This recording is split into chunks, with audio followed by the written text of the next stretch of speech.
Halo teman-teman, kembali lagi bersama channel Wah Waktunya Bahas Anime dan Manga. Di video kali ini gue akan membahas ya tentang hal-hal menarik di anime Jujutsu Kaisen Season 2 episode 14, yang mana fokus utama dari episode ini adalah pada pertarungan antara Dagon melawan Nanami dan beberapa anggota keluarga Zenin, yang hasilnya cukup nggak berimbang ya, karena Dagon mampu membuat semuanya kewalahan. Nah, kok bisa? Gimana tuh ceritanya? Akan gue bahas lengkapnya ya, jadi daripada lama-lama langsung aja kita check it out. Oke, hal menarik pertama di episode ini adalah kekuatan sesungguhnya dari Mei Mei. Ya, kita di awal-awal disajikan bagaimana Mei Mei bersama dengan adiknya Wui Wui harus bertempur melawan roh kutukan wabah cacar, yang merupakan roh yang telah dimanipulasi oleh Geto ini. Dan melanjutkan beberapa episode sebelumnya ya, roh kutukan ini langsung mengeluarkan domain expansionnya kepada Mei Mei, yang bikin Mei Mei cukup lelah. Pasalnya, walau Meme bisa kabur dari serangan roh tersebut, tapi roh itu bakal terus nyepam serangan berikutnya sampai Meme mati. Nah, bagaimana serangannya? Sebenarnya cukup simpel ya. Yang pertama, dia akan mengeluarkan peti ke target yang memiliki energi kutukan paling banyak. Otomatis Meme ini yang jadi targetnya ya. Setelah terkunci di peti tersebut, kemudian roh akan mengeluarkan batu nisan besar yang akan mengubur orang tersebut hidup-hidup. Dan kemudian setelah roh tersebut berhitung sampai hitungan ketiga, maka orang yang terkubur tadi akan terkena penyakit cacar dan mati jika nggak bisa keluar dari peti itu dalam 3 detik. Ngeri banget kan ya? Awalnya Meme juga udah mulai kewalahan, walaupun dia bisa kabur dari peti tersebut berkali-kali. Sampai akhirnya dia punya ide untuk segera menyelesaikan ini semua dengan menjadikan adiknya Uwi Uwi sebagai umpan, agar peti tadi mengurung Uwi Uwi dan nanti dirinya akan menyerang roh tadi secara diam-diam. Hehe. Dan berhasil ya rencana tersebut, sehingga karena mengalami kesakitan, roh tadi tidak jadi mengurung Uwi Uwi hidup-hidup dengan batu.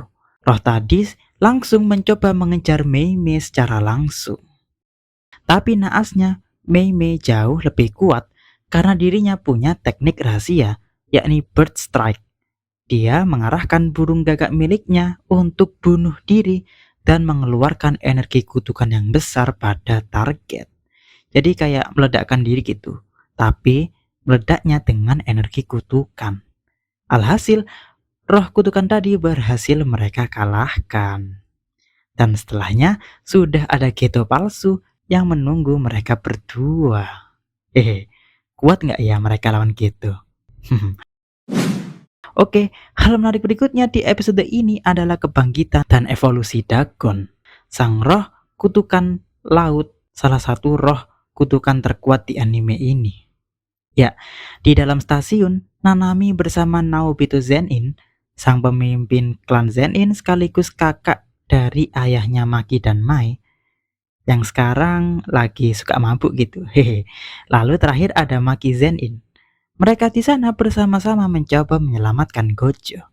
Akan tetapi, mereka bertemu dengan Dagon, yang mana masih dalam bentuk womb atau rahim atau bayi lah gampangnya, yang bikin dia gampang banget buat dikalahkan.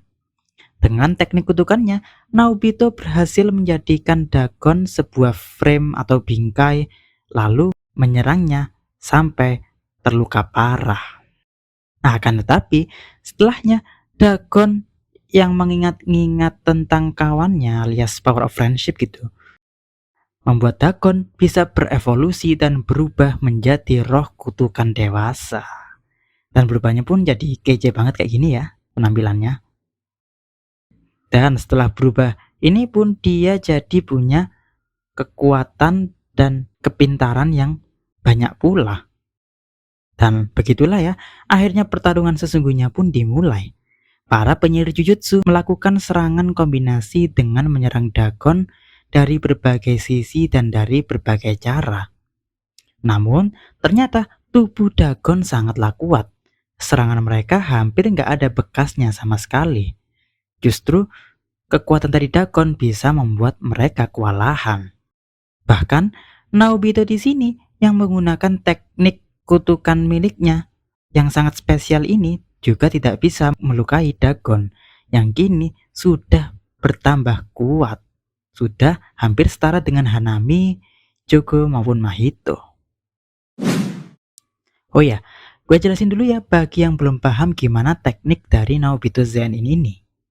Jadi, teknik dia itu menggunakan logika yang didasarkan pada frame dalam film animasi gitu.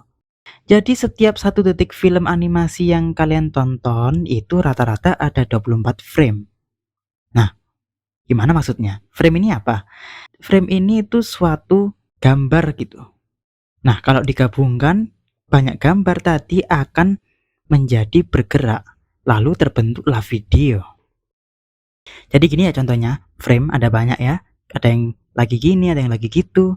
Lalu jika banyak frame ini diurutkan dan dimampatkan hanya dalam 1 detik, maka akan membentuk video durasi 1 detik pula.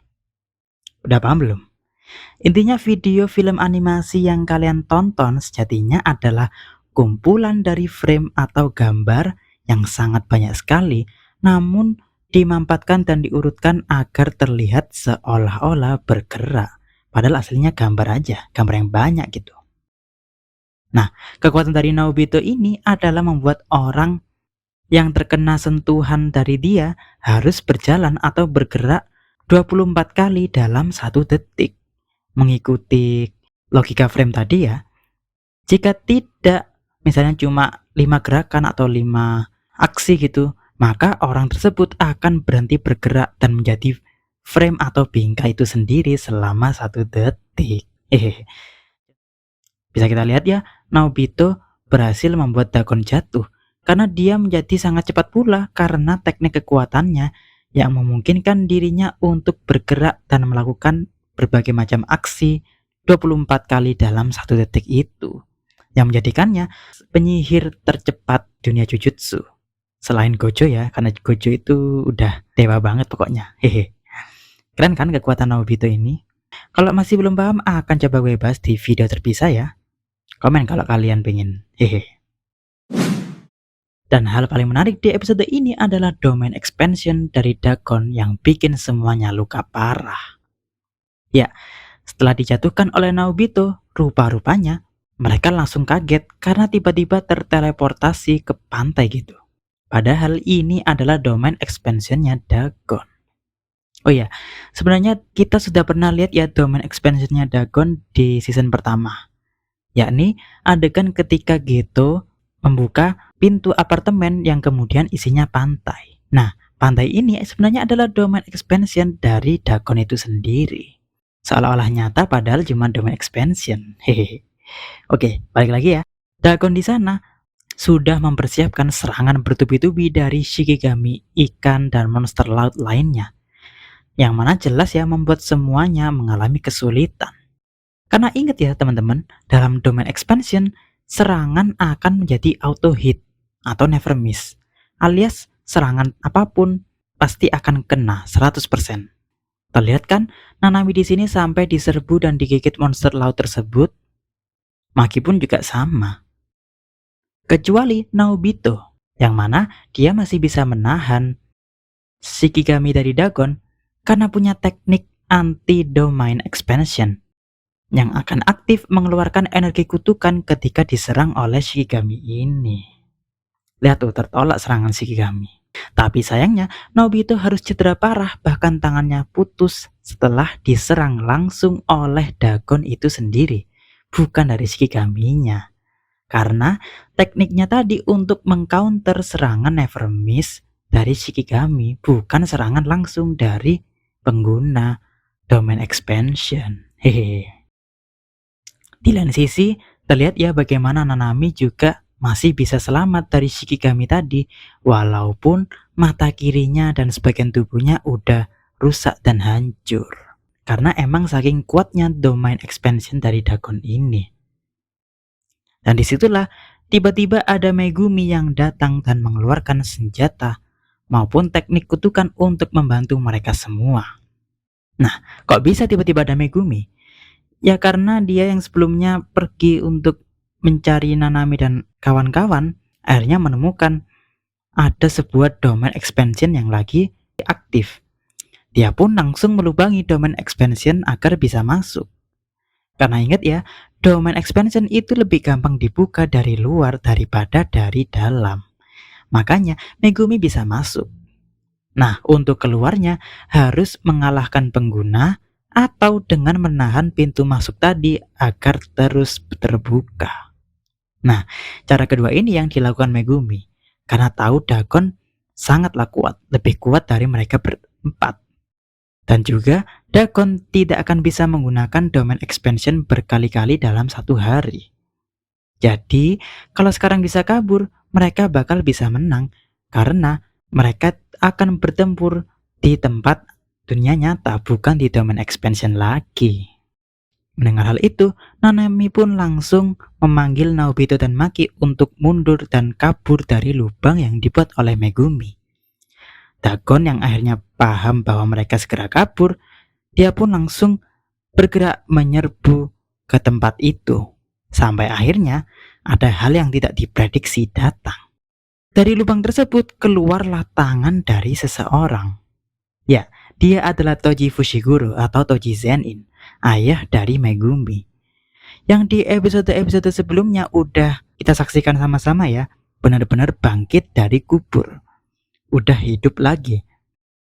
Nah, pertanyaannya, apakah dia nanti akan jadi pihak penyihir Jujutsu untuk melawan Dagon atau justru dia akan melawan penyihir Jujutsu? Yang mana ayo? Hehehe. Akan kita saksikan ya di episode minggu depan. Jadi nggak sabar kan ya? Hehehe. Bagaimana menurut kalian episode ini? Komen di bawah ya. Oke, cukup sampai di sini pembahasan videonya ya. Jangan lupa like dan subscribe serta klik lonceng biar nggak ketinggalan video-video berikutnya. Karena di channel ini masih akan banyak membahas tentang Boruto maupun anime dan manga lainnya. Jadi, stay tune ya. Terima kasih. Salam WWBA.